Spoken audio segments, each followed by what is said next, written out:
All right, folks, I want to introduce you to Kevin Zeese, who's one of the embassy protectors who's been in the embassy for over 1 month for 36 days. He just got out of jail. Here we go, Kevin, brother. Thank you all. Thank you all very much for being out here. Thank you all very much for being out here. We really appreciate you coming out. We are going to defeat this coup. We are going to defeat this coup in solidarity with the Venezuelan people. We are going to defeat this coup in solidarity with the Venezuelan people. They have stood strong against attacks on their economy. They've stood strong against terrorist attacks. They've stood strong against electoral attacks. They are not giving up, and neither are we. This protest is going to escalate and grow. This is just the beginning of a movement that's going to be growing over the next half dozen months into a major issue in the 2020 elections, so that no one running for office can be in support of a U.S. coup in Venezuela. We are going to change the narrative. We are changing the politics of this issue. The corporate media has been silent, but in their silence is their complicity. They are showing what side they're on by not covering a historic event, the first time ever that U.S. citizens have gone into a foreign embassy to stop a U.S. coup. Never happened before, but it was not good enough. Not good enough for CNN to be out there, or MSNBC to be out there, because they are part of the coup conspiracy. They are part of the coup conspiracy, and we are going to expose them. We're going to force them to change sides, because the people will not put up with any more U.S. coups. Those days are over. We are going to demand, the U.S. people are going to demand that international law be obeyed. This violation of international law at the Venezuelan embassy, to come into that embassy with military force to arrest 4 people who were serving as interim protectors of that embassy with the permission of the Venezuelan government. We were there legally. The U.S. government came in illegally and undermined international law in ways that will cause severe damage for diplomacy around the world. Every embassy in the world is now at risk because of Donald Trump's violation of international law. John Bolton and Elliot Abrams are making a fool of Donald Trump.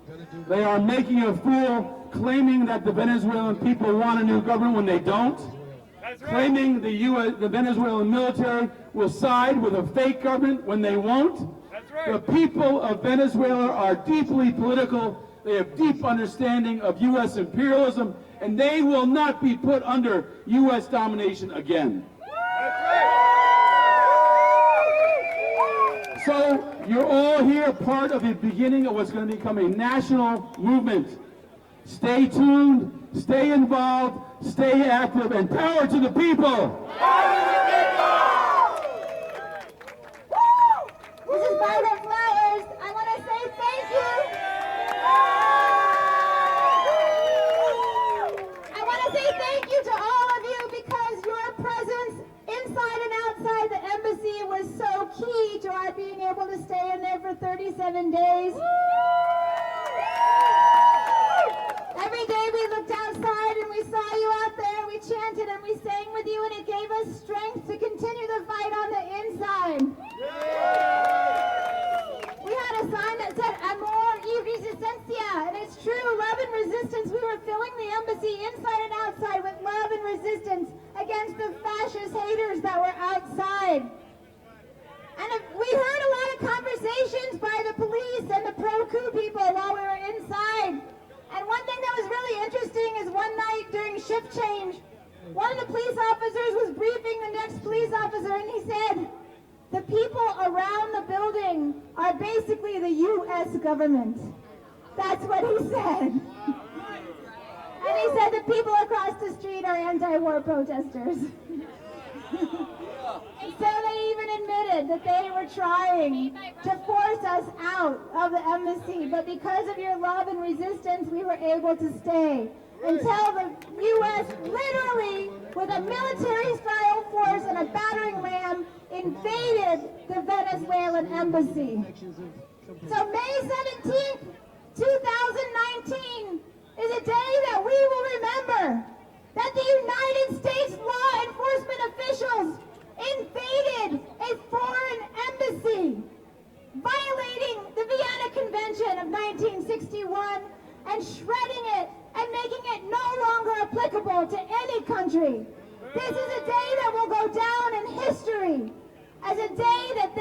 invaded the embassy. They showed who they are. We were winning. Our momentum was building. Our attention was building, and they couldn't take it anymore. So they literally invaded a foreign embassy. And so this fight is not over. This fight is just in the early stages.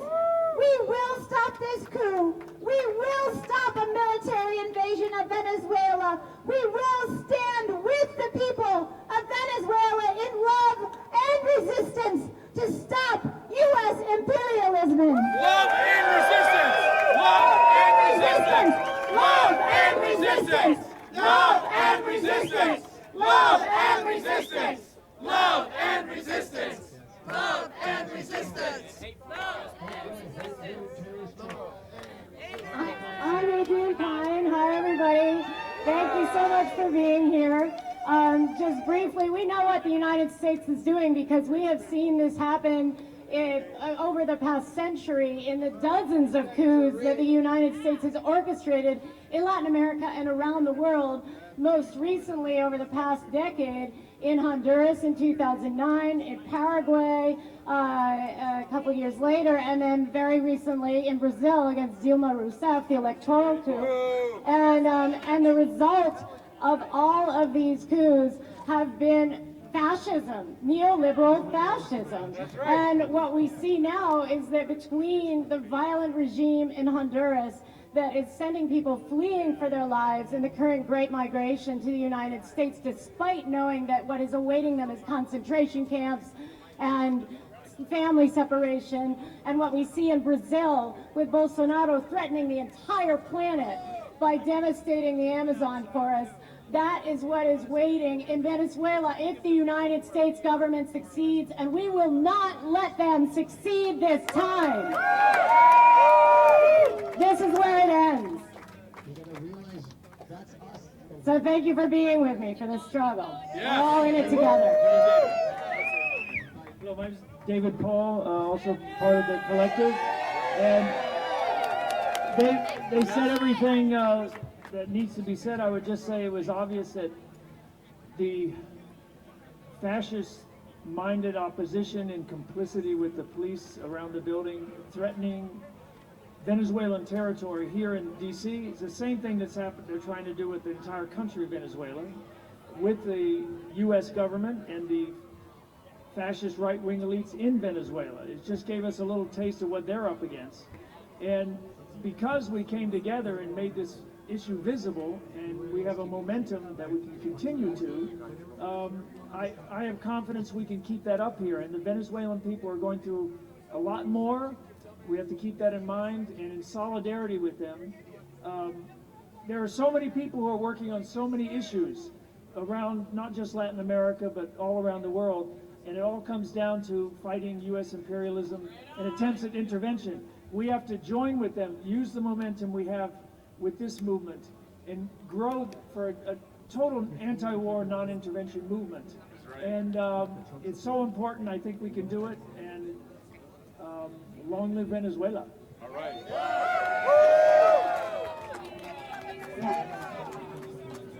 My name is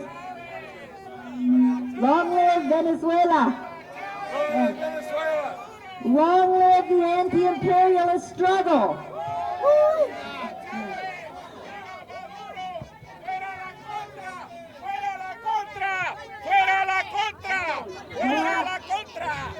My name is Juliana Barnett. I also was am and was an embassy protector in the embassy. And I just wanted to emphasize the importance of the community that we built both inside and outside. It was amazing to see the support, the way everybody who was out on the street withstood the torture of the sound and the lights and the shouting and the hate that they launched against you all and also against us in the embassy. And despite that, and we just want them to know, any who might be here, and all of you and everyone else, that this only makes us stronger, more united. It makes a community that is more tightly knit, and more long-term. And just as in Venezuela, with the attacks that have been going on against the Bolivarian Revolution for all these years, the revolution, the people of Venezuela who are defending that country from imperialism and the entire world, showing the example of what the anti-imperialist struggle is, that is getting stronger and stronger the more it is assaulted. I want to say first, it's great to have the support locally, but we were so heartened. I want to send this message to the people in Venezuela. We were so heartened by the support we got from the people in Venezuela. They held a solidarity day in support of our protection efforts. They called us all out individually to thank us, and we want to thank them because their support meant so much. I want to also say one other thing. It's not only Venezuela that's under threat. Iran is under threat, and the same common denominator is U.S. imperialism. That's right. Both countries have large oil reserves. Both countries have declared themselves independent of U.S. empire, and both countries have been under assault ever since they have. Iran since the 1979 revolution, Venezuela ever since the Bolivarian process began. And so we're here not only to say no war on Venezuela, we're here to say no war on Iran. No war on Iran. No blood on Iran. No war on Iran. No war on Iran. No war on Iran. So when we were arrested and the federal agents came into the building and we told them that they were the ones violating the law, they were the ones putting U.S. embassies and all embassies around the world at risk. They were the ones risking a conflict that could escalate into a global conflict. They were so visibly ashamed that they were looking at the floor when we were talking. And when we were in jail and we talked to the correction officers, many of them expressed solidarity with our struggle. And I want to call out one correctional officer in particular who is from Cameroon. And he said the same thing that is happening in Venezuela is happening in Cameroon. And he said, will you please also fight for Cameroon? So we say, U.S. out of Africa, shut down AFRICOM! U.S. out of Africa, shut down AFRICOM! U.S. out of Africa, shut down AFRICOM! U.S. out of Africa, shut down AFRICOM! U.S. out of Africa, shut down Africa. So there were many people who spent a night in the embassy. I want to invite those who spent a night in the embassy to come up and get in line here to say something about their experience, why they were there, and what they hope to see come out of this. So if you spend any night in the embassy, please come up and feel free to make a comment. Folks, before that, we're gonna do a quick chant. Give it up for the embassy protectors. Embassy protectors. All right, it's a new chant. I hope it rhymes. Can we have peace? Yes, we can in Venezuela and Iran. Can we have peace? Yes, we can. In Venezuela and Iran. Can we have peace? Yes, we can in Venezuela and Iran. Put your fists out. Can we have peace? Yes, we can in Venezuela and Iran. Can we have peace? Yes, we can. In Venezuela and Iran. Can we have peace? Yes, we can. In Venezuela and Iran. Can we have peace? Yes, we can. In Venezuela and Iran. Can we have peace? Yes, we can. In Venezuela and Iran. Can we have peace? Yes, we can. In Venezuela and Iran. Can we have peace? Yes, we can. In Venezuela and Iran. Can we have peace? Yes, we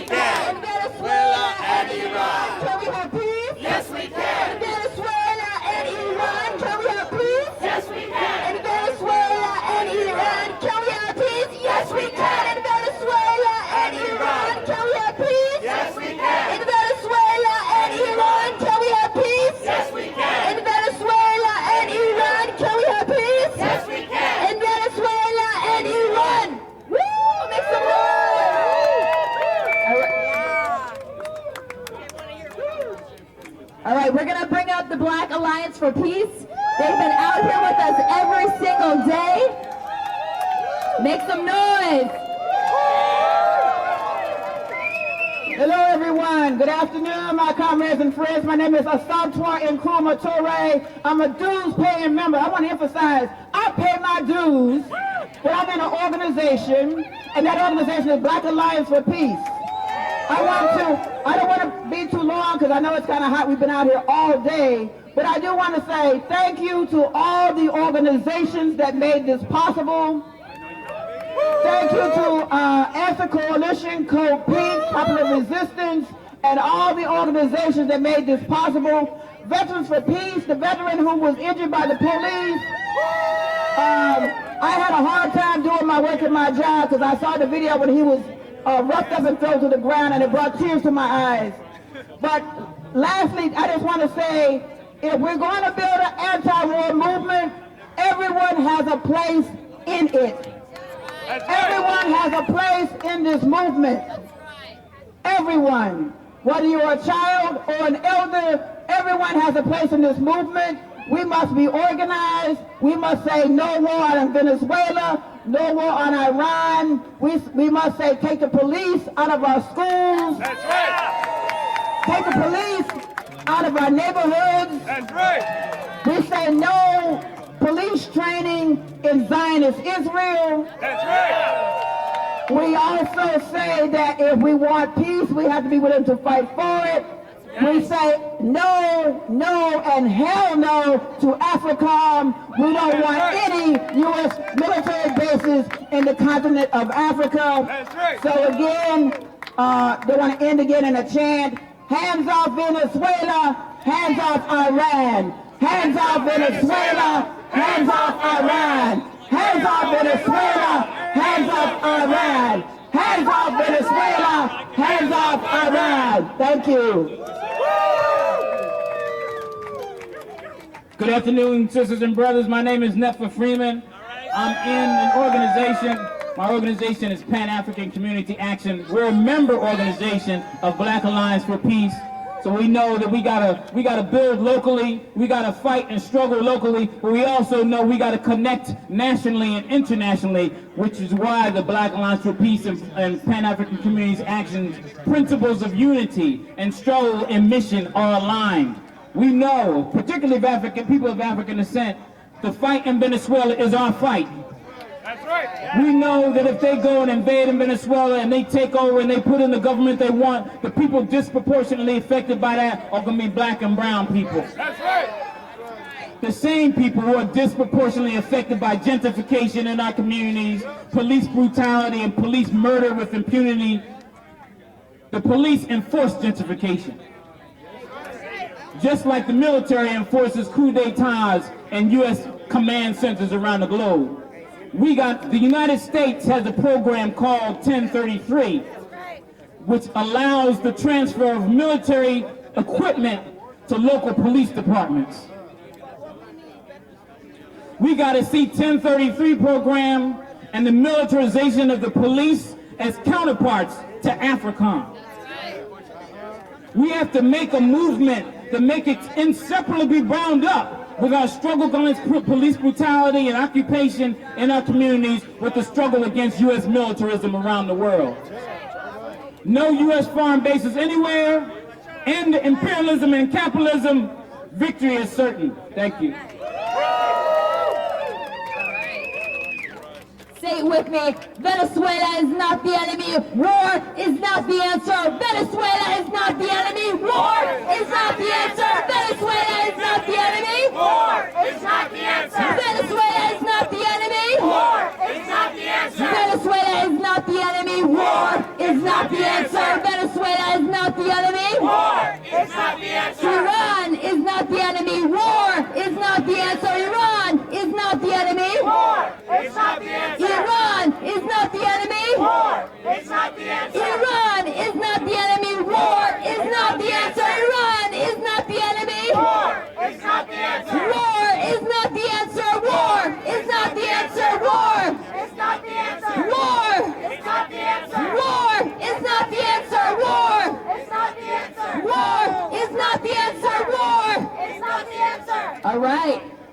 Now we're going to hear from people who stayed overnight at the embassy protectors.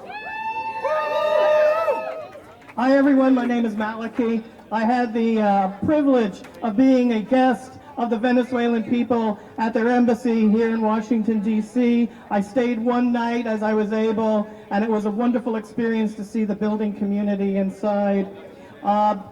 We must know where we stand and stand there. We know why we're standing here today. We are opposed to U.S. imperialism and the continuing wars of the United States. We do not want more ongoing wars against the poor people all over this world, whether it's Venezuela or the many countries of Africa or Iran. We want it to end because we know there are human needs that need to be attended to here in the United States and around the world, and we want to turn off that war machine and stop U.S. imperialism. I was also honored to be in the courtroom yesterday when our 4 friends were arraigned. It was an amazing coincidence that it happened to be the 51st anniversary of the Catonsville 9, in which 9 people defied our government's war policies on the people of Vietnam and went in to the Catonsville draft board and brought out the draft cards and burned them with homemade napalm. This is the resistance we must become from 51 years ago today to the resistance against the U.S. empire today. So let us stand here and know why we're standing here against U.S. imperialism and the ongoing wars. Hello everybody, I'm Jerry Condon, National President of Veterans for Peace. You know, 22... Thanks for the cucumber! 22 veterans kill themselves every single day. Did you know that? And a lot of that is chalked up to post-traumatic stress. They come back very physically and psychologically wounded from war. Almost everybody who experiences war, especially combat, does come back wounded. But a lot of these suicides are not just from what we might call PTSD. We've kind of identified a new syndrome which we call moral injury, because these soldiers, many of them killed people in these wars, participated in the slaughter, and then they might have thought they were doing the right thing, but they come back and they find out that they were totally lied to by their government. They committed horrendous participated in war crimes in some cases, based on lies. That's a very, very hard thing to live with, and many people can't live with it. And so we have 22 veterans killing themselves every single day. And we have a lot of veterans in Veterans for Peace and elsewhere who are telling young people, don't go in the military. There's other ways you can get an education. There's other ways you can get a job and job training than going in the military. And to those who already are in the military, we say, don't participate in these war crimes. Don't participate in these illegal wars. Veterans for Peace is calling on the soldiers and the Marines and all the military personnel to refuse illegal orders, to refuse to participate in these illegal wars that have nothing to do with self-defense at all. I mean, what do Venezuela and Iran have in common? Anybody? Oil, okay, a lot of oil. Venezuela has the largest oil reserves in the world. That is no coincidence. In the meantime, the U.S. military is the largest consumer of oil in the world. It's going to war for oil. It's polluting the planet with 900 military bases around the world. It's time to turn this whole thing around, folks. So I'm really glad. I do believe that we are seeing the resurgence of the anti-war movement. A lot of different people and organizations coming together. And we have to stop this war on Iran, and we have to stop this war on Venezuela. And from there, we will have momentum, and we can start turning around U.S. foreign policy and end these imperial wars once and for all. Thank you. One thing that we need to say, we need to recognize that right now we are standing on stolen land, lands of the Piscataway peoples and other peoples, and that U.S. imperialism started over 500 years ago when settlers, colonists came to this land and conducted what Roxanne Dunbar Ortiz says in her book, The Indigenous Peoples' History of the United States, is the American way of war. And the American way of war is still alive today. It's a way of war that causes chaos, that kills mostly civilians, women and children, that destroys food supplies, that destroys infrastructure that people need to live. This started here in what we now call the United States of America, and it continues all around the world. And we don't agree with the American way of war. That does not represent who we are. We are people who are calling for peace and cooperation. We know that we have enough in this planet for all of us if we use it in a sustainable way, if we remember that we are just here on this planet temporarily and that we have to continue to reserve our resources for those who come after us. So let's stop U.S. imperialism. Let's stop the American way of war.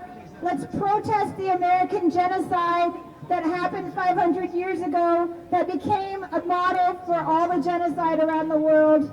We say no to that. We know there is a better way, there is a better path, and that's what we are struggling for.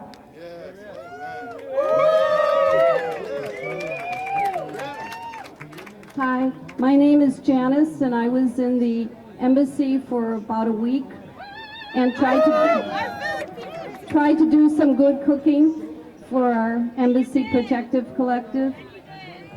I want to remind people about the School of the Americas in Fort Benning, Columbus, Georgia. You know, I think there's 100 of us who have spent a total of 300 years in federal prison to close the U.S. Army School of the Americas.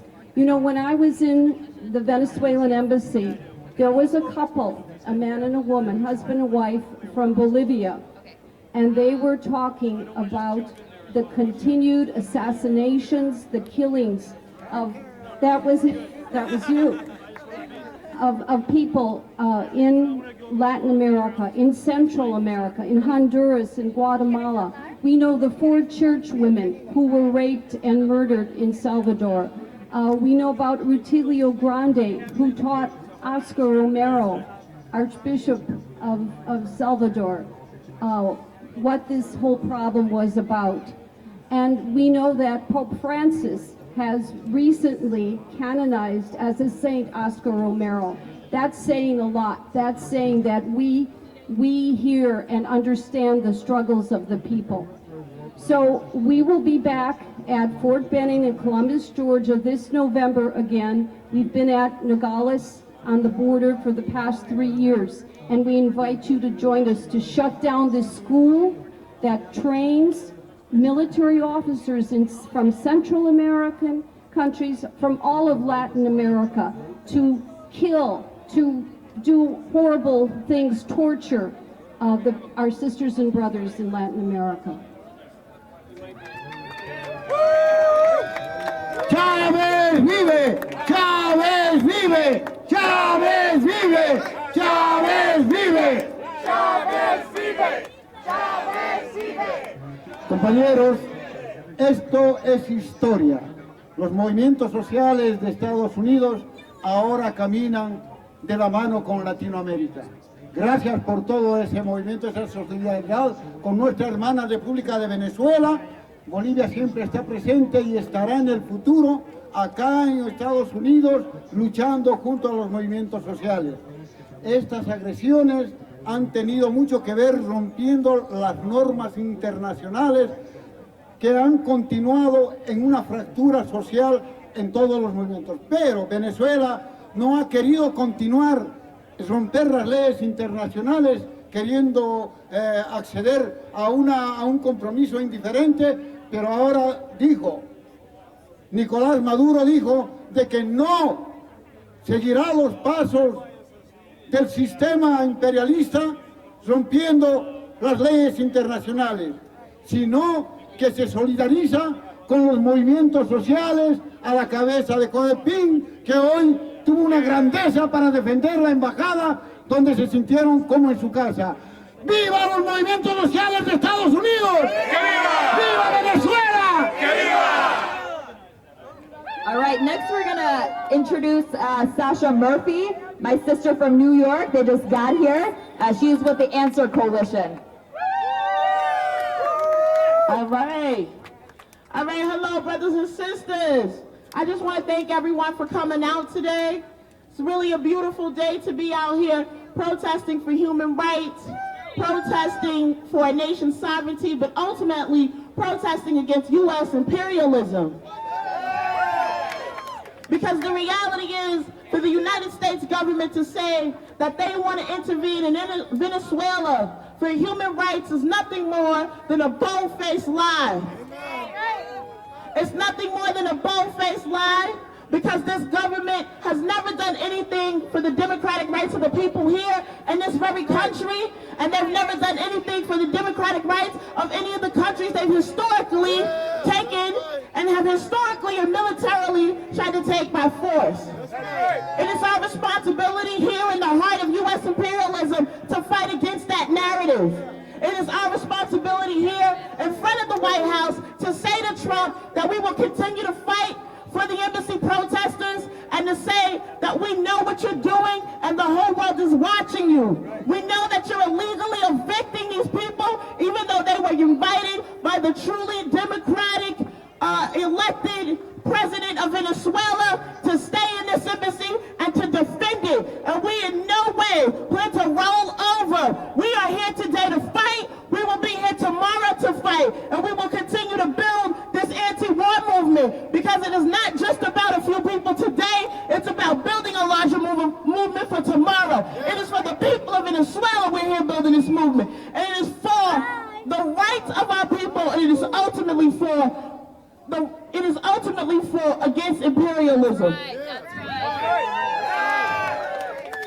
So I just want to thank everyone for coming out, right? And I just want to thank everyone for being here with all this energy. It's a little hot, but that's all right, y'all. Thank you. Thank you, Sasha. Next we have Nick Berrickman. He's an activist and a journalist with the World Socialist website. Make some noise! Thank you. Let me get out my little speech. All right. Thank you. My name is Nick Berrickman. I'm a writer for the World Socialist website and a member of the Socialist Equality Party in the United States, which is a section of the International Committee of the Fourth International, the World Party of Socialist Revolution, as well as the International Youth and Students for Social Equality, the ICFI's youth movement. Our movement has been at the forefront of the fight to defend democratic rights here in the U.S. and internationally. We denounce the U.S. security forces' raid on the embassy as an attack on a sovereign nation, and the forces currently taking up residence there are illegitimate. That's right. The people of Venezuela have a right to decide their own government, just as they have a right to appoint their own representatives internationally. That has not been the case here today, with the U.S. law enforcement officers kicking in the door of an embassy to make way for an official representing the interests of U.S. imperialism and oil conglomerates. That's right. The World Socialist website and the ICFI consider the events here this past week to be a dry run for what the U.S. is planning in Venezuela itself. Fundamentally, the outrageous acts seen here are of a piece with the broader shift internationally towards militarism and authoritarianism. Just last month, the world was shocked as the Ecuadorian government allowed its own embassy to be violated in London by British police in order to detain whistleblower and journalist Julian Assange, the courageous WikiLeaks publisher. Today, Assange is fighting for his life to avoid extradition to the United States, where he is sure to be disappeared, tortured, and annihilated. Just yesterday, Chelsea Manning, the brave whistleblower who exposed U.S. militarism's war crimes in the Middle East, was returned to solitary confinement for refusing to participate in the Trump administration's vendetta against WikiLeaks and Assange. What were their crimes? Exposing the real face of U.S. militarism and its phony concern for human rights in the many places it has destroyed. Today, Venezuela is next to be supposedly liberated, just as the embassy was liberated on Thursday, with security forces in helmets and body armor with live weapons. There is only one force capable of putting an end to the growth of militarism, attacks on democratic rights, and the far right. This is the working class. The Trump administration and the entire capitalist establishment has seen its enemy in the struggles of teachers in state after state in America, in Africa, in Poland, the yellow vests in France going strong for 6 months now, the mass protests demanding the downfall of dictatorial regimes in Algeria and Sudan. Fundamentally, the ruling class fears socialism. This guides their attacks on democratic rights and the free press. The fight to defend these things requires socialism, just as the fight for socialism requires democratic rights. We call for workers, young people, students, and all progressive-minded individuals to support the Socialist Equality Party and the World Socialist website's efforts to unite the working class against war and capitalism internationally. This requires an international struggle with workers in the U.S. and Europe unifying their struggles with workers elsewhere in rank-and-file committees independent from the nationalist trade unions and the Democratic and Republican parties and their hangers-on. There can be no struggle against imperialism and war while tied to the ambassadors of capitalism, all of whom support the effort to strangle Venezuela. One last paragraph. Most of all, we call for workers and youth to read the World Socialist website, donate to us, read our perspectives, and join us in the fight to end the blood and filth that present-day capitalism is bringing forward. Thank you. Hands up! Venezuela! Hands up! Venezuela! Hands off Venezuela! Hands off Venezuela! Hands up! Venezuela! Hands up! Venezuela! Hands off Venezuela!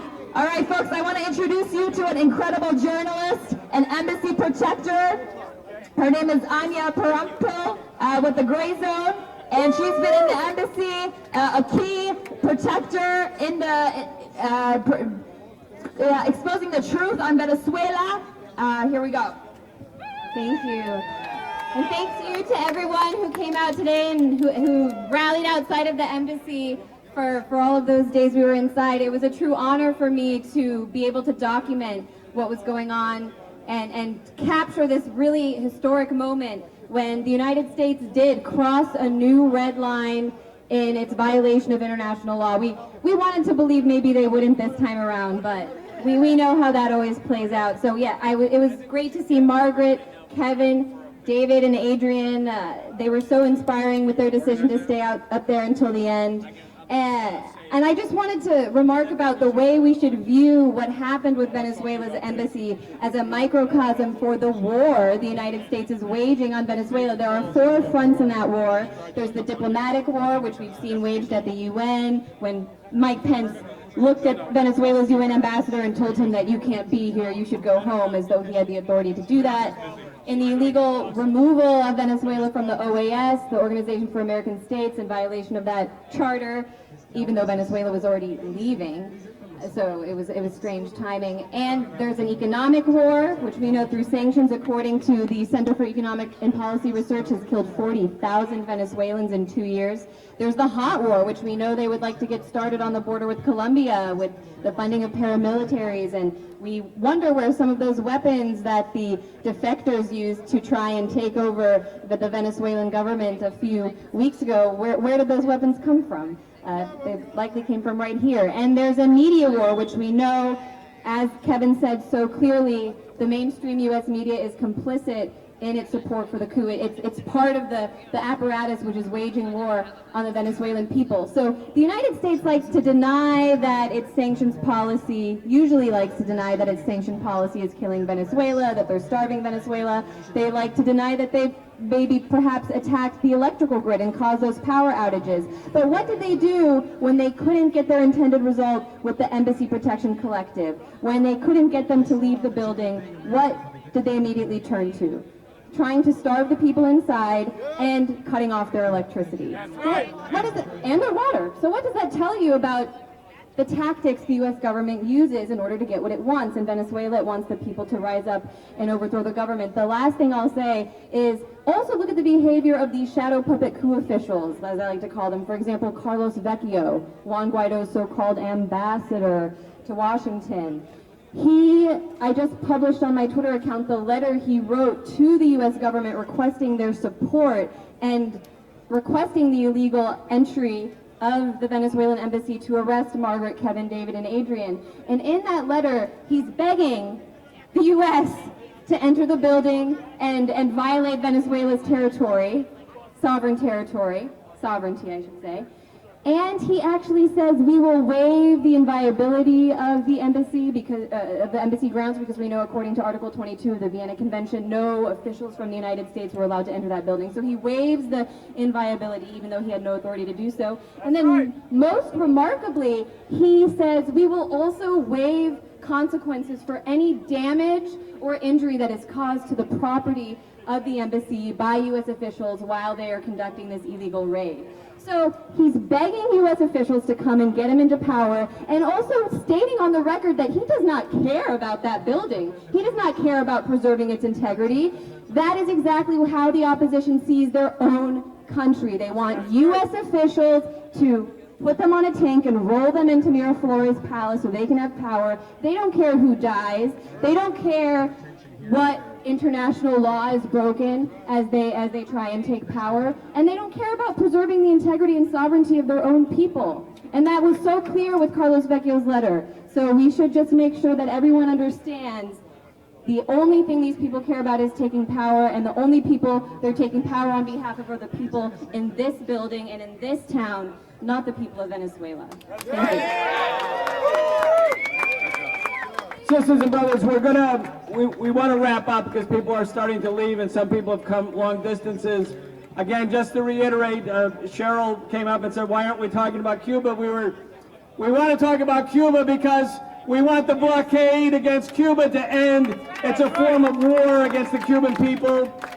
The blockade and the threatened invasion of Venezuela. Anya mentioned that the Carlos Vecchio, the fake ambassador, the fake president, waived the inviolability. He's also meeting with Southcom on Monday, where he's officially asking the Pentagon to invade his own country. It's a very unusual stance for a diplomat from a country. Please invade our embassy. Please invade our country. We are the leadership of our country. If you don't know it for sure, ask Mike Pence. We wanted to get a photo before people left. If everybody who's standing with us, who's standing with this Embassy Protection Collective, can come behind the banner. If the people who were arrested in the last 2 days can come and hold the banner so we can sort of stand behind them. And then it'll be Nicole Roussel's job to actually take a good picture, unless somebody else can. Where's David? David Paul? Adrian. Adrian.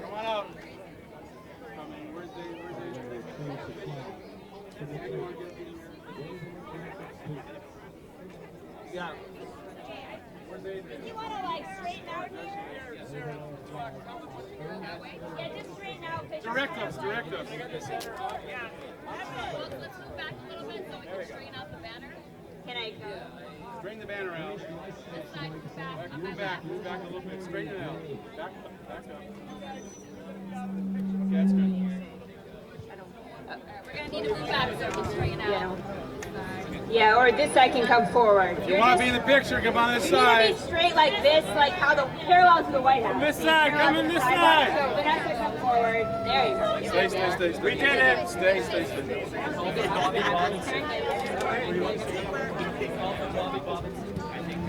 Is Bobby Robinson in the house? This side. Hey, come on this side. Yo, Kevin! Just look to your side here. Make this easy. Make it straight. Wait, we gotta get her in front. Yeah, and with both in holding the... Yeah. All right, how do we look as a photo op? And all the photographers move back a little bit. Back up, photographers. You're blocking other people's views. Back up. How does it look? Is it good? Okay, let's put our fists up in the air. Venceremos! Hands off Venezuela. Hands off Venezuela! Hands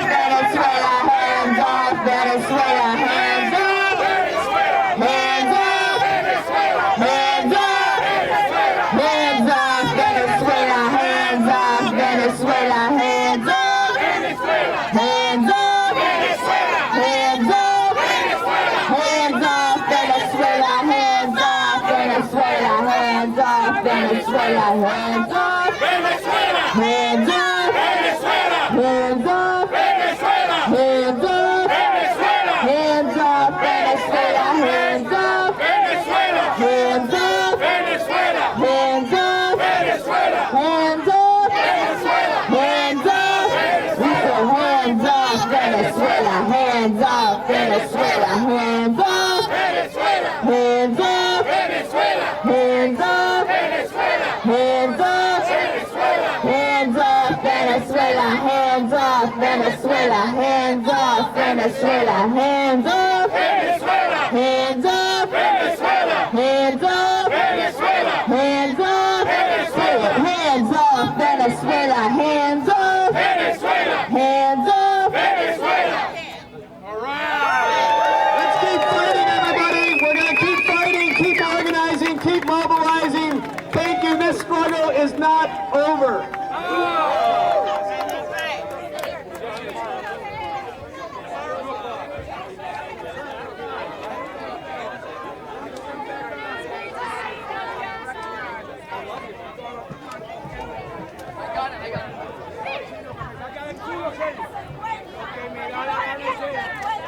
Gracias a Chávez sacó a muchos de la pobreza en Venezuela, muchos delincuentes, vividores, abusadores. Delincuentes, vergüenza le deben dar a todos ustedes, vergüenza. La gente se está muriendo en Venezuela. The people is dead in Venezuela. Everybody dead in Venezuela because they have energy. So go get a fucking gun and fight Maduro. Go get a gun. Go get a gun and fight Maduro. If he hits you in the ass with his Humvee, that's your tough. Right? You want the U.S. to fight? You want the U.S. to do your fucking dirty work, right? Well, screw that. Screw that. No one's going. You go down there. You go down there. She's just gonna stay. You go down there. Get a fucking gun and go fight them. That's simple. You can go to fucking Walmart and get a gun. Let them have their say. Y socialista. Y socialista. No soy pedófila. No soy pedófila. Los terroristas son los de Miami.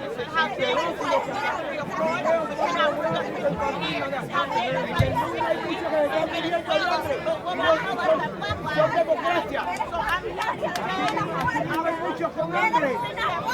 Coma tu mierda. I'm from Venezuela. I'm nothing here from Venezuela. I'm from Venezuela.